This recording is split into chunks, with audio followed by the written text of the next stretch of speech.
बांग्लादेश में हिंसा का दौर अभी भी जारी है। देश अब भी सुलग रहा है। शेख हसीना के प्रधानमंत्री पद से इस्तीफा देने और देश छोड़ने के बाद भी प्रदर्शनकारी सड़कों पर डटे हुए हैं। पड़ोसी देश में भड़की हिंसा को लेकर के भारत लगातार चिंता जाहिर कर रहा है। आज विदेश मंत्री डॉक्टर एस जयशंकर ने राज्यसभा और लोकसभा में बांग्लादेश हिंसा के बारे में जानकारी दी। उन्होंने कहा कि अल्पसंख्यकों को निशाना बनाया जा रहा है। विदेश मंत्री ने कहा कि बांग्लादेश में जुलाई से हिंसा जारी है। सुप्रीम कोर्ट के फैसले के बाद भी वहां पर हिंसा जारी रही। भारत सरकार बांग्लादेश के अधिकारियों के संपर्क में इस समय है। क्या कुछ कहा है उन्होंने, सुनाते हैं आपको।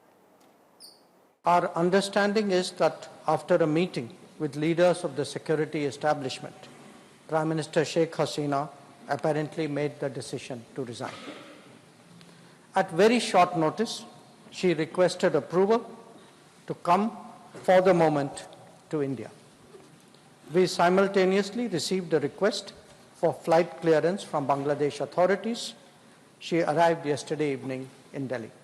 We are in close and continuous touch with the Indian community in Bangladesh through our diplomatic missions. There are an estimated 19,000 Indian nationals there, of which about 9,000 are students. We look forward to the normal functioning once the situation stabilizes. वही सुबह सरकार ने इस मामले पर सर्वदलीय बैठक बुलाई थी, जिसमें सरकार ने कुछ इन्फॉर्मेशन दी है। सरकार ने बताया कि भारत पहुंची शेख हसीना इस समय सुरक्षित हैं। एनएसए अजीत डोभाल देखभाल कर रहे हैं। शेख हसीना के साथ 4-5 लोग भी आए हैं। दूसरे देश में शरण मिलने तक शेख हसीना भारत में ही रहेंगी। साथ ही उन्होंने ये भी बताया कि बांग्लादेश में भारतीयों को खतरा नहीं है। उन्होंने ये भी बताया है कि 8,000 भारतीय छात्र बांग्लादेश से आए हैं। शेख हसीना से ज्यादा बातचीत नहीं हो पा रही है। वो सदमे में हैं, उनका ख्याल रख रहे हैं हम लोग। और इसी दौरान राहुल गांधी ने पूछा कि क्या विदेशी एक साजिश है, जिसके जवाब में सरकार ने कहा कि इससे इनकार नहीं किया जा सकता है। वहीं बांग्लादेश के मुद्दे को लेकर के कांग्रेस सरकार का साथ दे रही है। कांग्रेस के साथ साथ सभी दल सरकार के साथ इस समय खड़े नजर आ रहे हैं। एक एक्सट्रीम फिलॉसफी थी, कोटा पे कोर्ट का जजमेंट था। 2, तीसरा एक महत्वपूर्ण पहलू ये भी है कि एक डेमोक्रेसी के लिए जो एस्पिरेशन थे वो एड्रेस नहीं हुआ था। बीता चुनाव आप याद करिए। तो अगर इस पूरे आर्किटेक्चर को हम समझे, उसकी परिणति हुई है कि शेख हसीना को देश छोड़ना पड़ा। ऐसी छवियां भी हमने देखी थी जो कुछ वर्ष पूर्व अंदाजा नहीं कर सकते थे कि शेख मुजीबुर रहमान बंग बंधु की प्रतिमा जिस प्रकार तोड़ी जा रही थी। तो मेरा मानना है कि इस मल्टी लेयर्ड आर्किटेक्चर को समझते हुए हमारी सरकार जो भी निर्णय लेगी, हम उसके साथ हैं। बांग्लादेश के बदलाव भारत को चिंतित करने वाले हैं।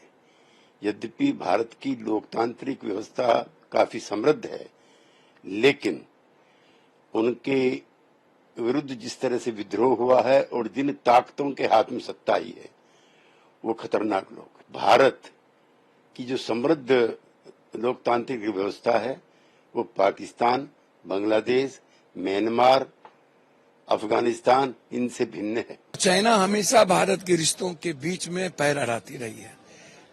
हमें हमेशा पड़ोसियों को दुश्मन बनाने में चाइना हमेशा कई कदम आगे बढ़ाती है। चाइना ने सेंटीमेंट को कैच कर लिया, बांग्लादेश के सेंटीमेंट को ले लिया। आप वहां के पीपुल के सेंटीमेंट को कहां से आप ले पाएंगे? आपको निर्णय लेना पड़ेगा भारत की सुरक्षा और भारत के नागरिकों की सुरक्षा और उसके व्यापार को लेकर के। क्या कहना है कि हमारी डेमोक्रेसी में इंटरफेयर इंडिया कैसे कर सकती है? सही बात है, हमें नहीं करना चाहिए किसी के देश के डेमोक्रेसी में।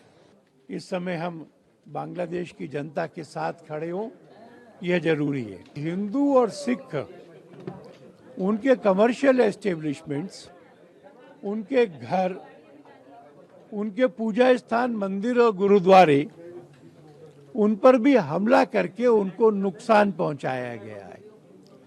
माइनॉरिटीज का जीवन, सम्मान और संपत्ति सुरक्षित नहीं है। हम कामना करेंगे कि वहां पे डेमोक्रेसी, सेकुलरिज्म और ह्यूमन राइट्स ये जल्दी से लौट कर आए। फॉर द टाइम बीइंग तो ट्रेड हमारा जरूर डिसरप्ट हुआ है। इनफैक्ट डिसरप्शन पिछले 15 दिन से लग रहा था और कुछ हमारे एक्सपोर्ट जरूर इम्पैक्ट हुए हैं, बट पेरिशेबल का एक्सपोर्ट चल रहा था। लेकिन कल से हमने देखा पेरिशेबल एक्सपोर्ट में भी चैलेंजेस आ गए हैं। दूसरी चीज, क्योंकि इंटरनेट वहां बहुत इरेटिक था, तो बैंकिंग ट्रांजैक्शन में भी प्रॉब्लम हुई है।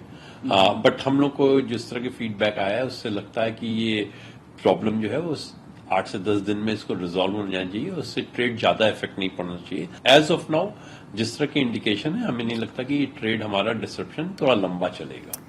और इस खबर पर चर्चा के लिए हमारी पॉलिटिकल एडिटर अदिति नागर इस समय हमारे साथ कनेक्टेड है। अदिति, इस समय जो स्थिति है वो किसी से छिपी नहीं है, लेकिन एक अहम सवाल अब ये है हमारे देश के लिए कि जो बॉर्डर्स जो बांग्लादेश के साथ साझा होता है उसको प्रोटेक्ट कैसे किया जाए। और अच्छी बात यह है कि इस बार जो कदम सरकार की तरफ से उठाए जा रहे हैं उसमें विपक्ष भी सरकार के साथ खड़ी नजर आ रही है।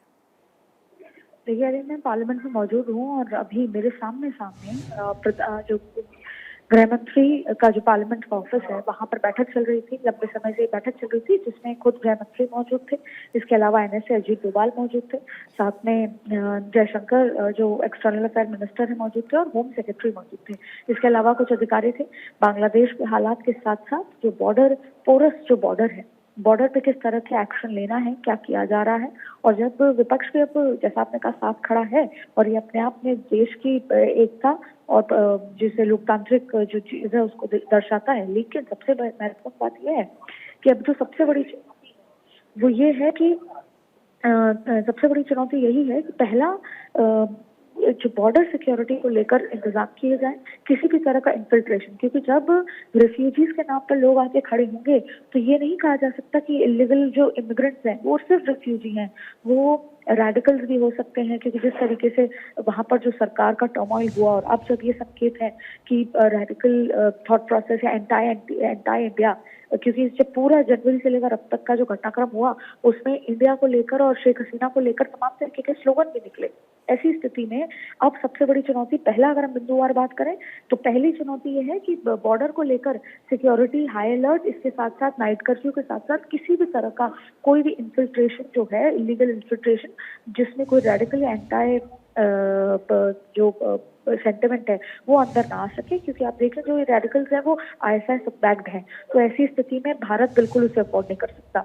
वहीं पश्चिम बंगाल जुड़ा हुआ राज्य है। इसके अलावा त्रिपुरा की बात करें, मेघालय की बात करें, लेकिन पश्चिम बंगाल में सांप्रदायिक सेंटिमेंट बहुत ज्यादा हावी है, इसलिए वहां पर किसी भी तरह का कोई भी ऐसी स्थिति ना हो जहाँ पे तनाव स्टेट के अंदर हो, देश के अंदर हो। इसके अलावा सबसे पहले भारत चाहता है कि जो भी कुछ हो वहां पर एक स्थायी सरकार बने। जैसे ही सरकार बनेगी वो उस प्रदर्शनकारियों को कंट्रोल करने की कोशिश करेंगे। और एक बड़ा मुद्दा ये है कि वहां पर जो हिंदुओं के साथ किसी भी तरह का कोई बदसलूकी ना हो, क्योंकि देखिए 19,000 लोग वहां पर हैं, 9,000 उसमें से स्टूडेंट्स हैं। स्टूडेंट्स भी इस पूरे प्रदर्शन में लगातार बने हुए हैं। ऐसी स्थिति में बार बार एडवाइजरी जारी की जा रही है कि आप घरों में रहिए, और हाई कमीशन वहां पर लगातार ढाका में संपर्क किया जा रहा है और कि हाई कमीशन पर अलर्ट हो, वहां के अधिकारी, जो भारत के अधिकारी वहां पर हैं ढाका में, वो सुरक्षित रहें, वहां के लोग सुरक्षित रहें। अब सवाल ये उठता है कि अभी ये प्रायोरिटीज देखी जा रही हैं, लेकिन अभी जो बैठक मेरे आंखों के सामने हो रही थी, जो अभी समाप्त हुई है, उस बैठक में संभवतः सबसे पहले बॉर्डर सिक्योरिटी, दूसरा वहां पर पूरी नजर बनाए रखना, तीसरा कि आगे के क्या स्टेप भारत की तरफ से रहेंगे। भारत ने एक तरफ शेख हसीना, जिसको कहीं ना कहीं भगा दिया गया है देश से, या वो भाग के आए हैं और वहां के लोग उनको पसंद नहीं करते, उनको संरक्षण दिया हुआ है। कब तक संरक्षण होगा, लेकिन अभी ये माना जा रहा है कुछ दिन वो यहाँ पर रहेंगी। ऐसे में भारत का स्टैंड, भारत का डिप्लोमेटिक स्टैंड, भारत किस तरीके से आगे बढ़ रहा है, क्योंकि भारत एक डायलॉग चाहता है ढाका के साथ, और भारत ये भी मानता है, जो अभी ट्रेड की हम बात कर रहे थे, भारत ये जानता है कि अगर बांग्लादेश को स्थायी सरकार चाहिए तो भारत का सहयोग चाहिए होगा।